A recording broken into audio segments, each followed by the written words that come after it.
Okay, hi everyone. My name is Desi. Today I'm here in Paralympics Instagram account because I will be talking to Irmgard. She's an international athlete from Germany. So I will wait a little bit and we should start at 8.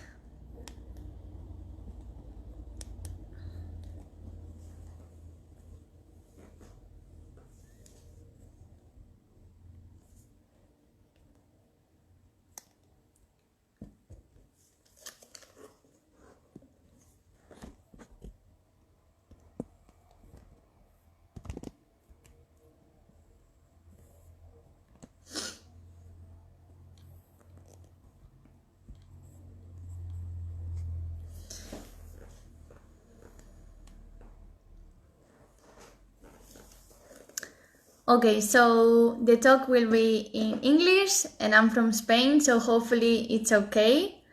So I'm going to introduce Irmgard. I'm going to read what I found out about her so you can know a little bit about her.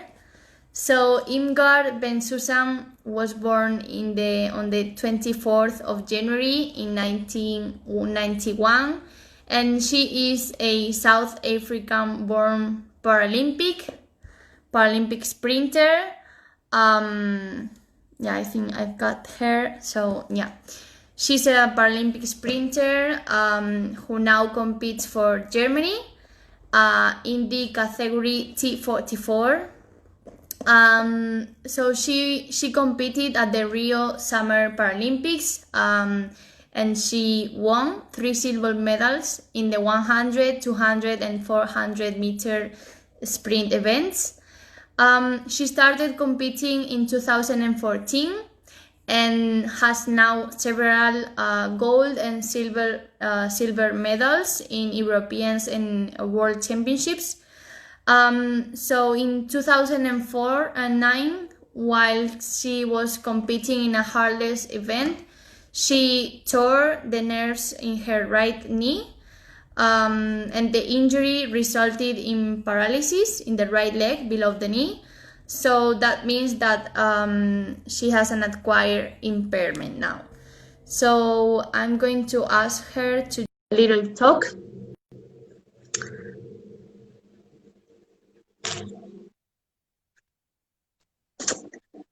Hi, Inga, how are you? Hello, Desirée. I'm good, and you? Good, nice to talk to you.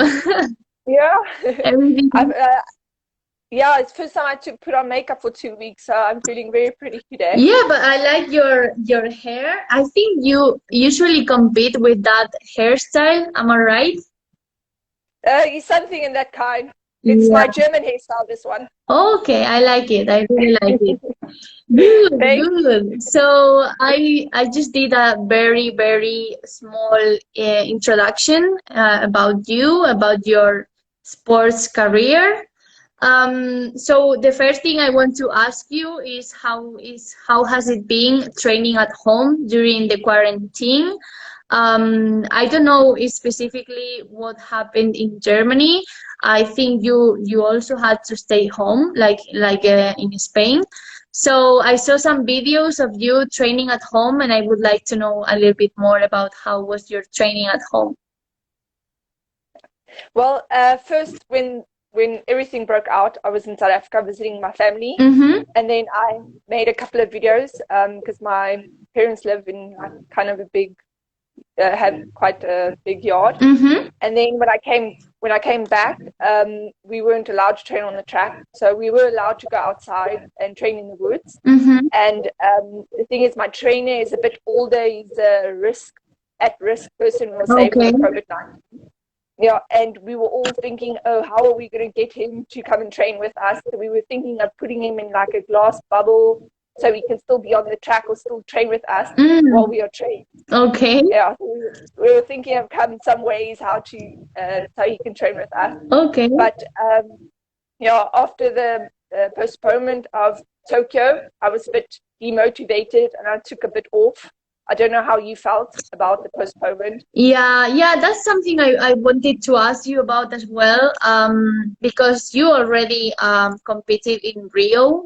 So I don't know how was your preparation for Tokyo. For me, they were going to be, hopefully they will be my first Paralympic Games. So how is it for you to stay motivated, to continue, training, even though you don't really know when the competitions are going to take place? So I don't know, maybe you worked that with a psychologist or something. I want to know about that. Oh, so I was quite devastated hearing that the Paralympics was postponed, but under the circumstances, one can totally understand it. Yeah. I mean, I still stand till today, no medal is worth more than a human life. But I have to say it was really devastating because when I came back from Rio, I was like, okay, Tokyo. And then I went to my calendar, I'm like, Tokyo, this month is I'm going to Tokyo. And I think it's normal being demotivated because if one works for something so long, I mean, everybody knows it's demotivated. Yes. But I took a bit of time off, and then I told myself, okay, I took the time off, and now just train, keep fit, and the new dates are there. So now we've got a new goal. Yeah, I think it's also important for us to take a bit of time for ourselves, maybe to do something that we never have time to do. So yeah, we have to look for the positive part, even though it's hard, as you say. Yeah, it's hard when you have something in your mind and in your calendar, and one day to another, everything changes. But yeah, we have to keep motivated because Tokyo is going to take place in 2021, hopefully. So I want to see you winning a medal. Thank you. Also, I was very interested when I started looking for information about yourself, that you injured yourself practicing athletics. For me, it's more or less the same story because I was doing gymnastics before my amputation of the leg. So I would like to ask you, was it hard for you to go back to sports, or do you think sports helped you to overcome maybe your disability? Well, I started running when I was 3 years old, and since I was a young girl, I remember I said I want to go to the Olympics. I want to be a professional athlete. And then my accident happened, and I would have to say I was those who don't know, I fell over a hurdle at the national championships, and the year before I represented South Africa as an able-bodied athlete, and then so I fell over the hurdle, and I think for me it was much worse, knowing that I will never be able to accomplish the dreams that I had. And knowing I want to go to the Olympics, and back then I didn't even know that I will be able, or I'm eligible to be able to compete at the Paralympics. Okay. Because I mean, as a amputee, it's like, okay, you can go to the it's like obviously Paralympics. Yeah, it's obviously, and I think in my case no one knew it because it's not that popular that people with my disability compete at the Paralympics. Yeah, okay, I get that. Okay. So for me, I was actually really, really happy. I was able to be running again and being back on the track and competing and doing what I love. And then the path at Rio, at the moment, I won't change any of my medals at Rio for any medal that I would have won or could have won at the Olympics, because that medal represents to me the time that I had to go through and everything, all the obstacles that I had to overcome and I don't know, my dream turned out a lot more beautiful. Yeah, if I can say that. think it's very inspiring how, because of sports, you get injured, but then sports save you from what it meant to you, because in that way, how long did it take for you to go back to the track after the injury, after having the disability? Injury, you could say. Yeah, sorry, injury. No, it's fine. Well, basically, we didn't know. It took about 18 months before they told me that I'll never be able to run like I used to. Okay. And then after that, I took about a year off.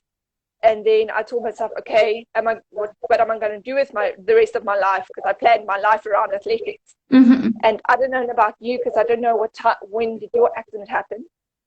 But then I phoned my coach. I remember phoning my coach when I was in South Africa, and I said, listen, I want to run. I don't care if I come last or if I run slower than I used to, or if I crawl. I want to run. I want to do this because I love the sport. Yeah, that's very inspiring, and also it's I find it interesting that it was you who decided that you wanted to go back. You know, like no one called you and say, "Hey, look, come back to the track." It was your decision, and I think that is really, really good. So one of the questions I have, because I live it in my own. I don't know how to say. I live it myself. Is if you had fear when you went back to the track, you know, like fear of getting injured again, because we know that injuries are a part of sports. When you train hard, you can get injured. So was it something that you fear when you went back to the track? I think how can I say this? I didn't fear anything going back to the track, because I knew that, or I know that injuries are part of the sport. Mm-hmm. So the sports, it means falling down and standing up again. But at the moment, I still can't look at hurdles, or I can't look at people running hurdles or training hurdles. Yeah, I don't know how it's for you, but when I'm on the track, because it's obviously for you different, you're doing now the different sports, but still, I think it's still devastating for you. Yeah. At the moment, when I'm on the track and someone's running and they're doing hurdles, I immediately look away because I can't see someone going over hurdles. Yeah. It's just, Okay. a shock. Yeah. How's it for you? How was fear for you in coming back? Well, for me, it was something I never thought about. Like I didn't know I was going to have that fear but when I started doing athletics, and when I started competing, like in my mind it was like, okay, this is serious. I will train hard for getting to Paralympic games or whatever. And in the trainings, I was having fear. Like when I do long jump. Not now. Now I'm working with a psychologist for that. But at the beginning, I was having the fear of breaking my leg, you know, because of my accident practicing gymnastics. So I thought it was interesting, because for you, yeah, you are not doing the same event, because you are doing 100, 200, 400. But at the same time, you know, for you is when you are training and you can see someone doing hurdles, you still have that fear, which I think is normal. So one thing that I have here in my computer is that your sporting philosophy or motto is run with your heart, not with your legs. I really like it, because in my case I don't have a leg, so I think it's totally true. So what running means for you? What is for you sports? What is for you running?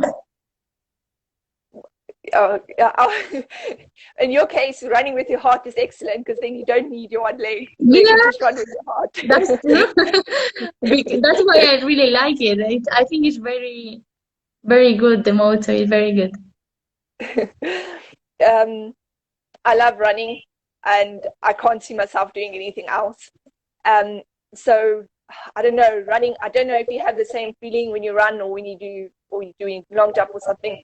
It just means you have this freedom. Mm-hmm. And if I'm on the track, I don't know if you have the same feeling, but if I'm on the track and I'm running, I just feel everything else blurred out, and all you have is you.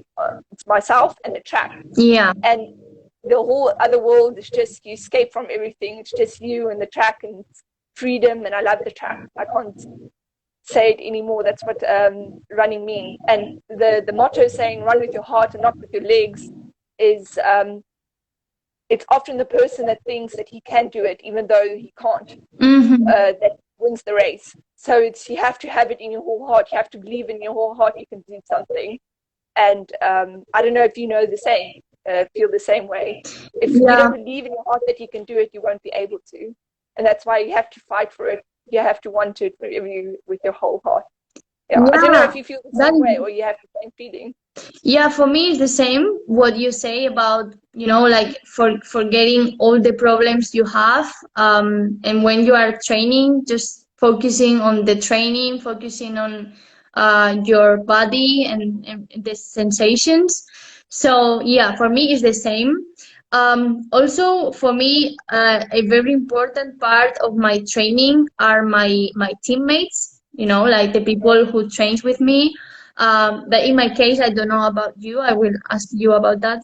Are people with no disabilities? So I try to push harder because I want to run as fast as them. So what does it mean for you, the family, the people that train with you? Does it feel like a family? Yeah, I don't know if you know Heinrich. He's probably listening now. But I used to train with Heinrich before Rio and with David Vera. And the team feels like a family to me. We're training at Bayer Leverkusen, by KSV Bayer Leverkusen. And I don't know how to say it. You support one another. You cheer one another on, everything. And you always like, hey, come on. And then there's always youngsters there that you talk to and someone you talk to there and everything. So it does feel like a family. And I would say comparing parasports to non-parasports, I would say it's a lot more support and everyone's supporting one another. And when I was running as an able body, I remember after a race, you were like, okay, you looked at the time, you congratulated everyone, but then you got off the track. Yeah. And now you run and you finish, and then you're like, yes. And then the person next to you is like, yes. And then everyone's like hugging, and it's just a lot more love going on in parasport. That's my feeling that I have. Yeah, Actually, I feel absolutely the same as you, because also I was competing when I was a gymnast. And it's like more rivals. Like you don't want the other one to win. Like here in para-athletics is the same. I mean, I want to win. I don't want them to win. But it's not like you talk to them. You can ask them questions. We are all more like friendly. Also, Heinrich told me that people call you Aunt Irmi. Like you are the mommy of the German team. So how does it feel to be part of a group that fight for the best of sports? Because also I think a German team is one of the best in para-athletics. You have very good athletes. So yeah, how does it feel to be part of that big family? Well, I'm one of the few female athletes we have at the para-athletics, and so women power. Yeah, definitely. And so the reason why they call me Tante or Auntie Irmi is I can't remember. We were sitting there, in South Africa, usually if someone is 10 years older than you, my Afrikaans culture, if someone's 10 years older than you either call them auntie or uncle out of respect. Oh, okay. So it's like, ma'am, And then we were all sitting there warming up, and we not only got the good guys, but also like some of the smaller guys coming up.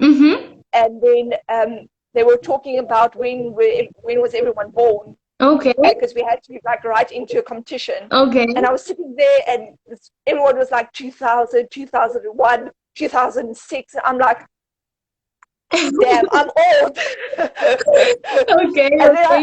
And then I was thinking, I was like, okay, if this was a normal situation and I was in South Africa, everybody would probably call me auntie by now. So they started calling you that because of that. Okay, I see. Yeah, I was like, yeah, you got no. Then I told them, listen, you have to call me auntie. Okay. And then, and it also kind of builded a bond with them.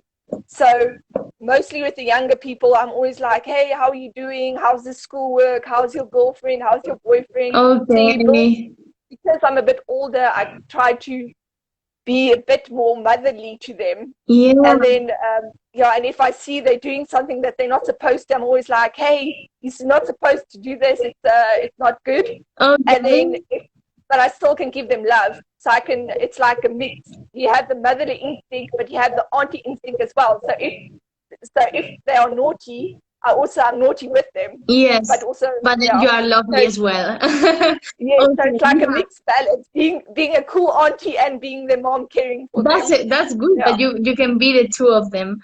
I have to say that they love you so much, because Heinrich, when he told me that I was going to have the chat with you, he said, she's lovely, she's really nice, you will not have any problem because she's really talkative. And yeah, it is. So they love you.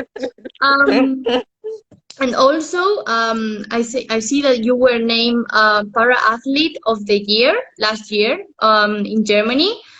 So how does it feel like being recognized for what do you do and what you love doing?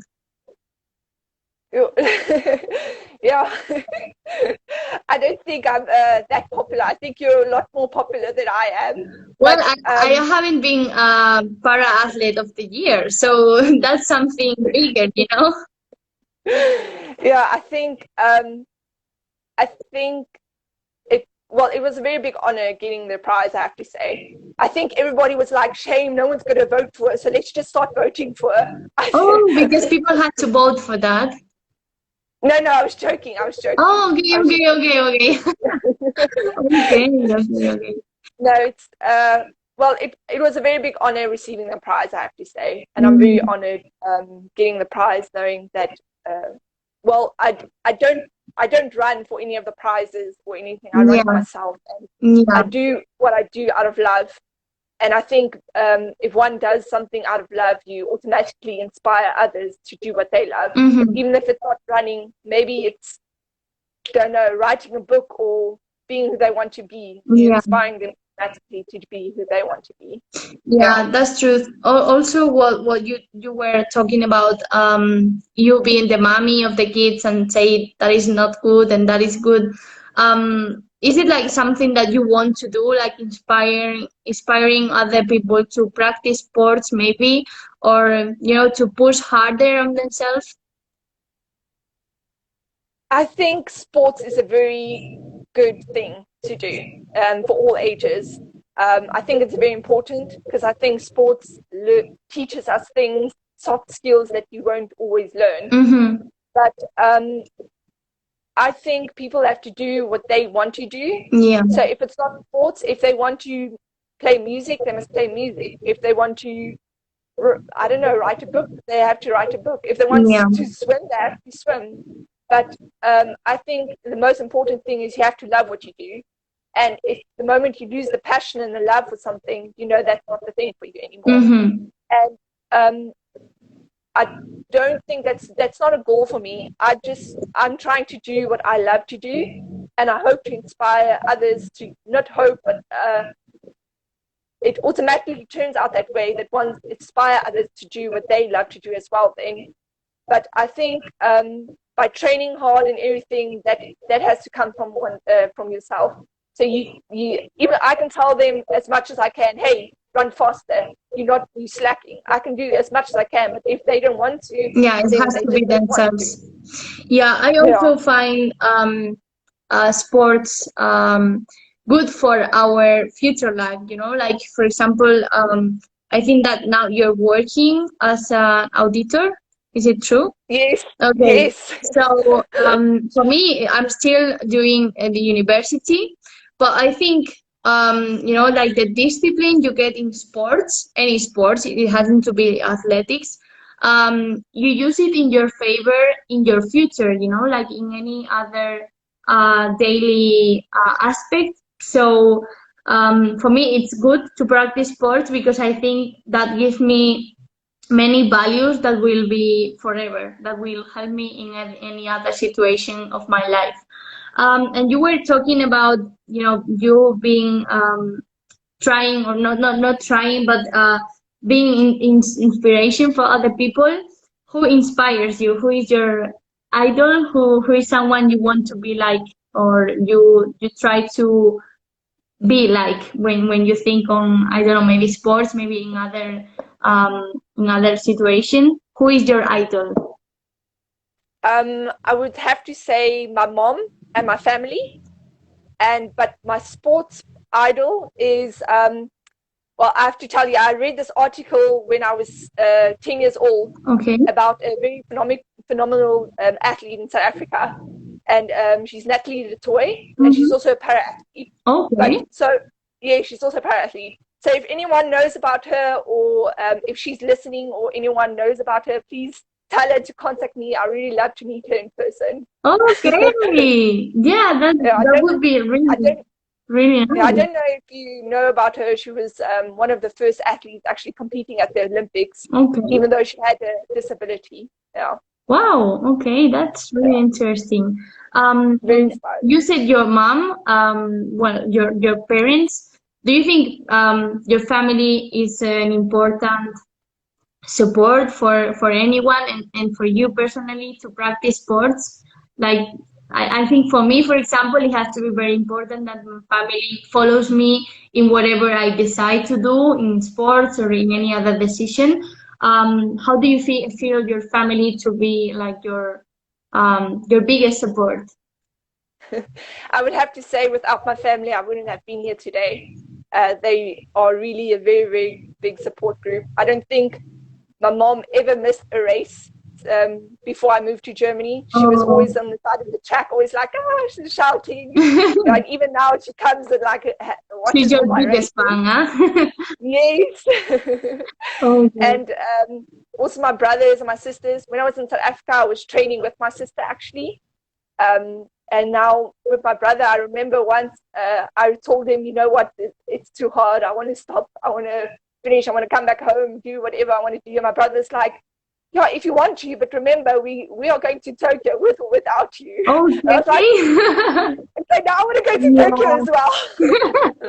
That is good that they push you as well, because sometimes we have, bad moments in sports or in a daily life situation, and it's good that your family supports you and push you to work harder and to be the best you can.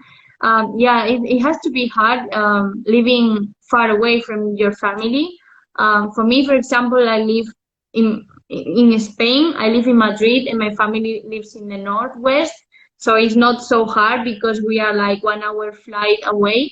It has to be hard. How do you try to work and do everything right, and then having your family far away? How is it?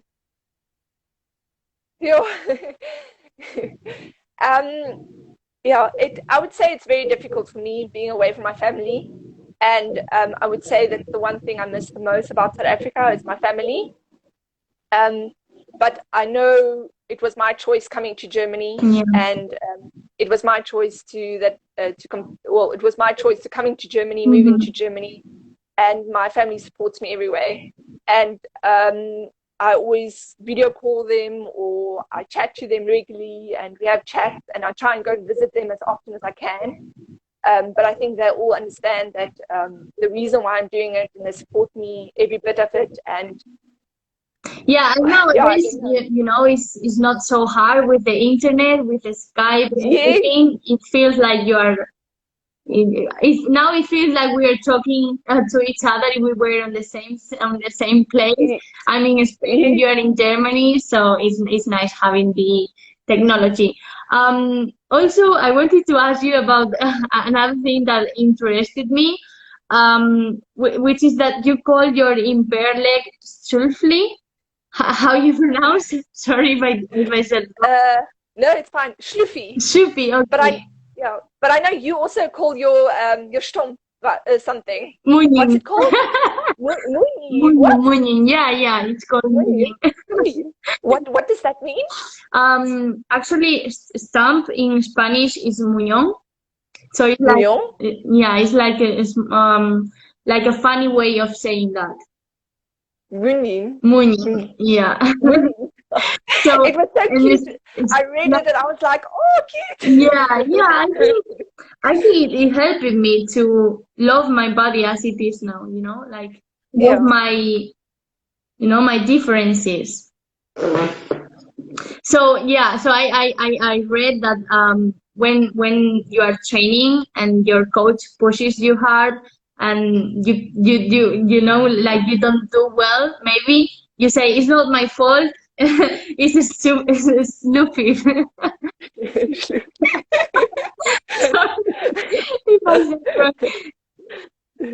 It's fine. Yeah, we were. Well, it actually started with him because Schluffy means like lazy or slow.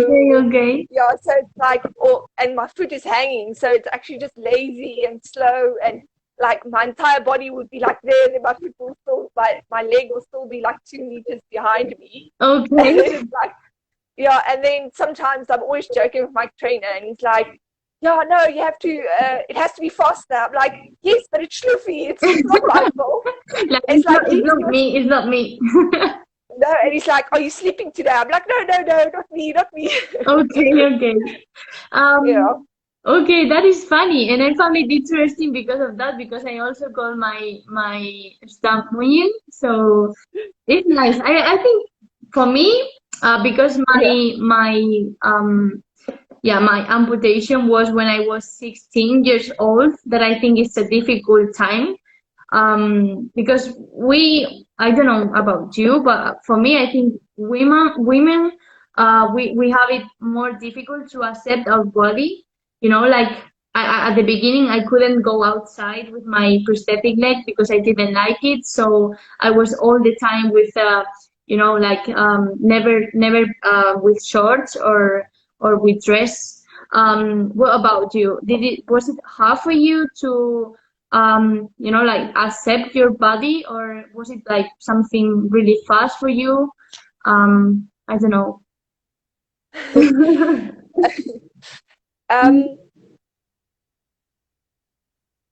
How to say this?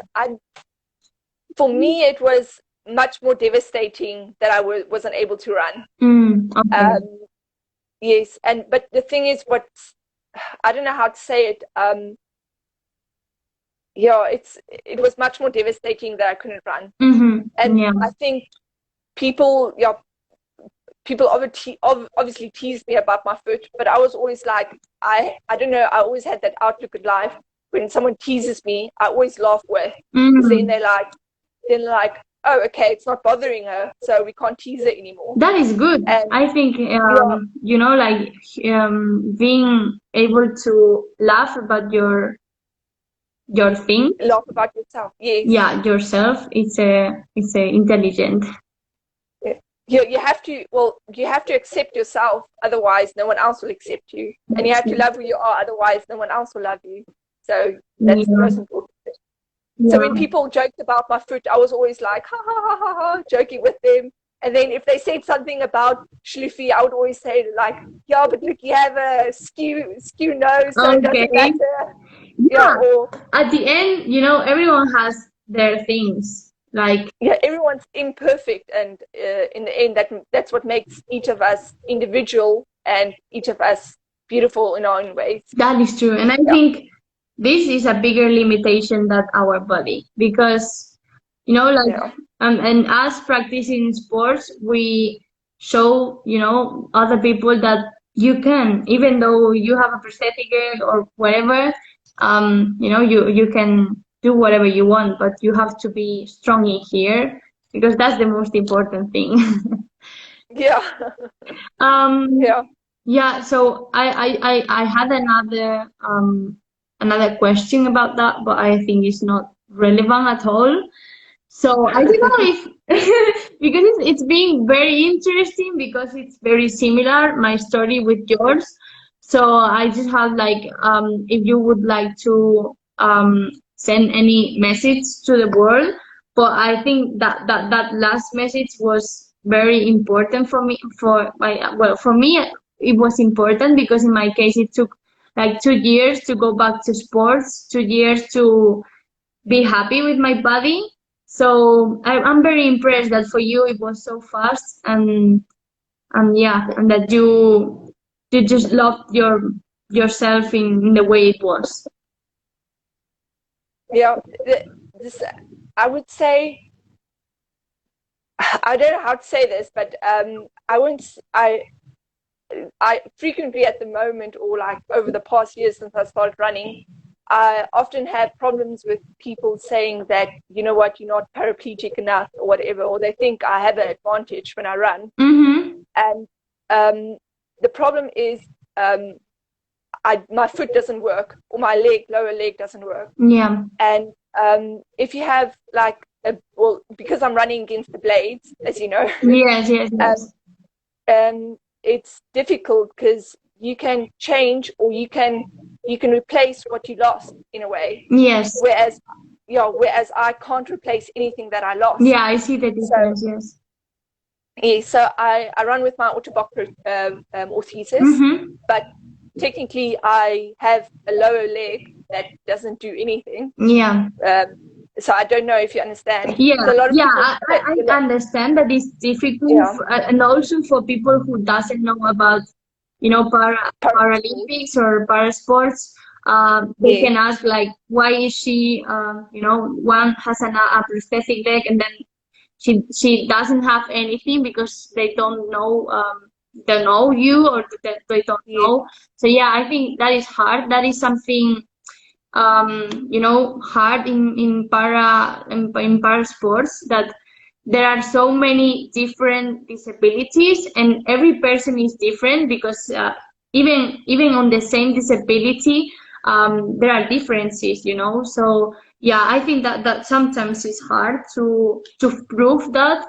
Okay. But what it comes down to is, I wish that I knew earlier that I would have been able to run parasports. And I think a lot of people had this mindset that it's only blades or only people with that's in wheelchairs. Yeah. And I wish and I hope that in the future that more people that have a disability like I do, or disability that they don't think in a way that, okay, it's clear cut that they are paraplegic, that they will also be able to compete at the Paralympic Games. Yeah, that's something that I hope. Yeah, that is something that should be, trying to be more inclusive in the future. Yes. Because actually para-athletics and Paralympics in a total, it's not from the beginning of the Olympics. It's something still very very new, and to many people this is very new as well. Like many of my friends didn't even know that people with disabilities could practice sports. So that is like, like, doesn't make sense. So I think it's also something that we have to work with, like trying to get people know that we can run, that we can practice sports. Also for, as you said, for people that may have disabilities and don't know that they can, still compete or still practice sports, and be more inclusive and bigger. Every year, I think it's bigger. There's many people practicing sports with disability, and that is something very, very good. And that is something that I think we are doing well. We are doing good. We have to, be the present for the future, if that makes sense. But we are doing well. I mean, if you look at the athletes competing at London and the amount of athletes competing in Rio and the amount of athletes that would have competed in Tokyo, it's there's a lot of more athletes there. Yeah, it's actually a good thing that it's coming up and people are knowing more about the sports. Yeah, that is very, very good. And what was your favorite moment or bigger moment? I think maybe it was Rio. But in the three, 100, 200, 400, what was your best moment as a athlete? I would say in Rio, I was running the 400 the first day. And Okay. I don't know if, well, luckily you don't have to run the 400. No, I don't have 400 in my category. Yes, but I think 200 for you as 400 is for me, because I think Yeah, 200 is maybe. also very bad for you. Yeah, with your disability. And I remember I got at the 150-meter mark of the 400 meters, Okay. and usually I'm like running with 400. I'm like, okay, yes, I got 200 meters are done. Yeah. And then I'm like, oh, I've got 200 meters more. Okay. Okay. And then I got at the 150-meter mark, and I was like, oh, I'm dead, I can't. And then my family was standing there on in the stadium. Okay. And I just started hearing them scream, and they're like, go, go. And it felt like they were like literally right next to me. And I was like, oh, okay, just go, go, go. And then every time I was like, oh, I can't. And then I just hear them say, I can't. Okay. Yeah. And then I have to say the last 100 meters of my 400s in Rio was the best competition I ever had. And that was also the first time that I ran under 60. Okay. And it literally felt as if each of my family members were like running next to me, and they were just like, go, go, go, go. Wow, that is interesting, because some people say that they don't hear anything when they are running, that even if the family are screaming, they won't hear anything.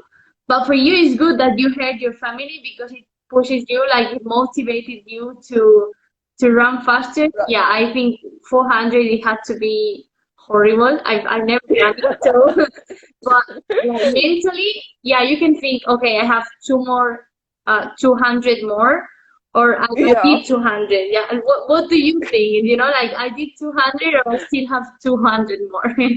So I think it's hard. Yeah, but I think for you guys, well, for the knee amputation or above knee, it's quite difficult. So I think you guys are with the 200. You're like, yes, I did 100. Oh, I have 100 more to go. Yeah, because like the timing, like my 200, when I do it when I train, because I'm not competing on 200, but I do it on my trainings. So my Spanish athletes that train with me, that they have both legs and arms, so they do the 400, and then when they are finishing the whole 400, I'm still not finishing the 200. So like they double me, but because I see them running, so I do okay, just 50 meters more, and I'm there. Also, here in Madrid during summertime, it's horrible. Like it's so hot. It's very humid. Yeah, no, not humid. Humid is in the north, but it's very dry and very, very hot. Like we can be in 38 degrees or even more. So yeah, I remember last summer training for the World Championships. Horrible. I wanted to die. Also because my family lives in the north, and in the north we have beach, so everyone, my friends and everyone, were on the beach having ice cream, and I was here in Madrid training. So it was like, oh God, I want the World Championship to be over. Because it was so hard. Yeah, it was so hard. So the good part of everything that happened is that we have summer, Yeah. We can enjoy at least a little bit. Yeah. That is something good about this. Okay, so I don't know if anyone had any question on the chat, because I wasn't reading the chat. So there's many people saying hi. Yeah, I didn't see it all. I didn't see anything at all. No, if I focus on speaking, I cannot focus on reading. I cannot do two things at a time. Yeah, I don't know if anyone has any question. I really find it interesting these chats that we are doing. So next week it will be you interviewing someone. But it's good because we never had the opportunity to talk. Also, I didn't know your story. I didn't know that you were competing before starting in Paralympics. So I think it's very interesting that we get to know each other, and even though I have to do it in English, which is hard for me, but I think it's very nice that we have the opportunity, to do this. So there's people saying if I can do it in Spanish. I have really liked the whole chat inspiring and amazing. Oh, thank you. Thank you. Yeah. I actually like to know about people's background. So I don't know if you know Herr Frischmann here by Leverkusen. What is Jörg Frischmann? Fresh what? I don't know what Frischmann. Well, he's the person that's always organizing the competition here in Leverkusen. Oh. I hope you're coming this year or next year. Oh, okay. Yeah, you mean like the international meeting? Yes, the international meeting. I think this year I was going to compete, but no, I don't know what happens with this meeting. But it's good because for me it's not too far away. And I think many people compete on that international meeting. So it's good to start, like feeling the motivation for the next competitions. So hopefully we can see each other in the meeting. Yes, I hope so as well. Also, I'm going to Leverkusen. So it would be fine to be there and compete and visit a little bit. But no, you have been here 2 years ago, haven't you? No, I just went to Berlin for the European. Oh, Zara was here. Sorry, Zara was here. It's Sarah, the double amputee. Yeah. Sarah Sorry. went. Yes. Yes, but you must come. It's a very lovely competition. It's a lot of fun. Yeah. Actually, I didn't compete much because my first year only competed in Spain, and then last year I had a small injury, so I couldn't compete outside as well.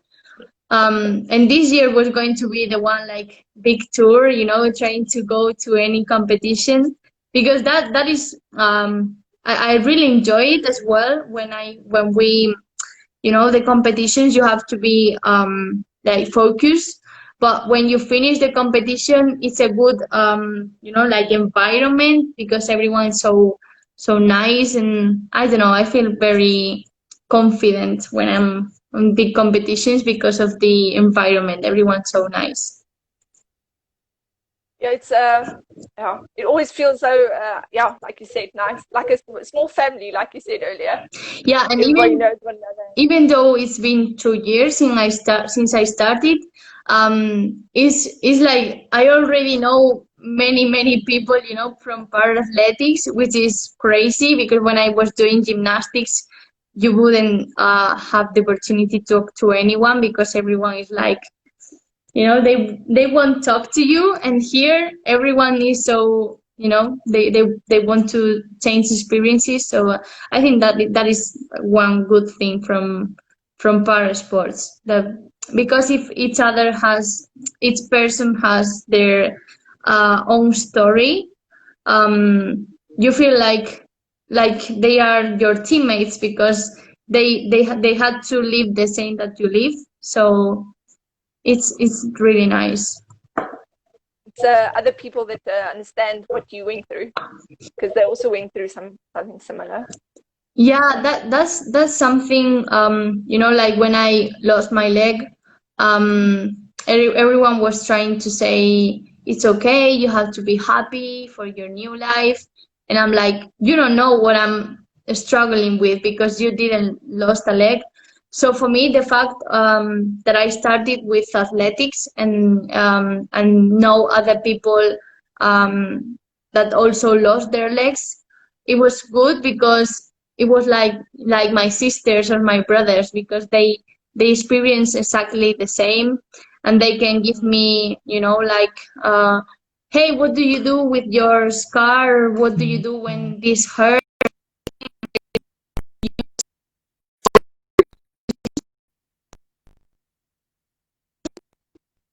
I think I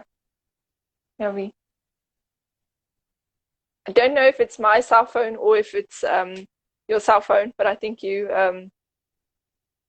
lost one another for a moment.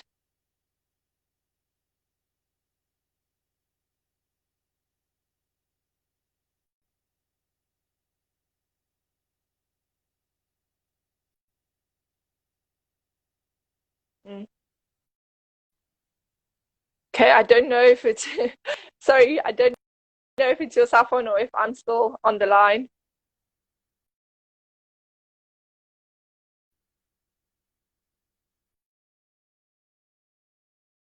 Oh, okay.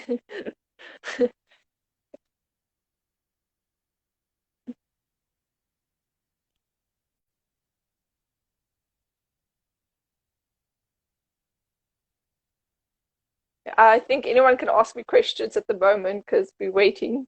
So if anyone wants to know anything, or if anyone knows of Natalie the toy, you can leave a message.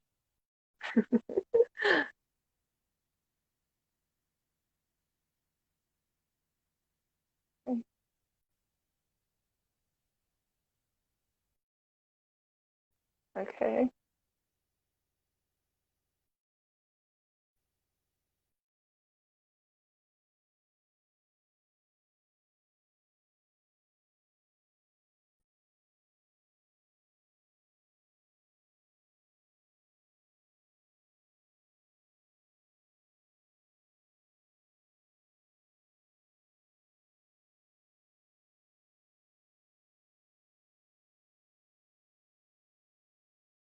Yeah, I really enjoyed it. And I hope everyone else enjoyed it as much as I did. And yeah, I was just saying thank you. Yeah. And thank you for Ottobock for all the support, and DSV Bayer Leverkusen for the support as well. Yeah. I am back, I think. It's fine. I just quickly said thank you to everyone. So Yeah, sorry, I think my internet just went off. But yeah, it was really nice to, know a little bit about you, and share this small talk with you. So hope you have a good summer. Hope you train hard, and we can see each other maybe in Tokyo or maybe before in other competition. And thank you. You are so nice. It's very easy to talk to you. thank you to you as well. It was a lovely conversation. I said thank you when you were, but when it wasn't working. I hope you can eat some ice cream with your family now and enjoy the summer with your family and friends in north of Madrid. Yeah, no, sorry, north of Spain. Sorry, yeah, north of Spain. Yeah. You have to go visit north of Spain. It's really nice. It's on my list, so I'll do it. Okay. I'll do it. Yeah, Okay. thank you very much. It was lovely talking to you, and all the best. And I hope you're training hard. And if not, Tante Irmi is watching you. Thank you, and thanks to all the people who joined us. Thank you, Ottobock and Paralympics, for this great opportunity. And we'll see you each other soon, hopefully soon.